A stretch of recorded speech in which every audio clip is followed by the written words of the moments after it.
بسم اللہ الرحمن الرحیم۔ شروع اللہ پاک کے نام سے جو نہایت مہربان اور رحم والا ہے۔ آج کا جو ہمارا اسلامک واقعہ ہے وہ ہے جہنم کی آگ سے دنیا کی آگ ڈرتی ہے۔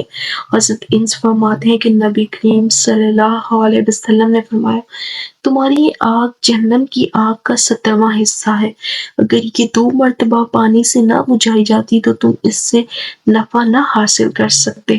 یہ آگ اللہ تعالیٰ سے دعا کرتی ہے کہ وہ اس کو دوبارہ جہنم میں نہ ڈالے۔ اس کا مطلب ہے، اس حدیث کے مطابق یہ ابو رجا کہتے ہیں کہ جب حضرت ابراہیم علیہ السلام کو آگ میں ڈالا گیا تھا تو اللہ تعالیٰ نے آگ کی طرف وحی فرمائی، اگر تو نے ان کو تکلیف دی تو میں تجھے بڑی آگ میں دوبارہ پھینک دوں گا۔ تو یہ 3 دن تک بے ہوش ہو کر گر پڑی۔ اس عرصے میں لوگ اس سے کوئی نفع نہ حاصل کر سکے۔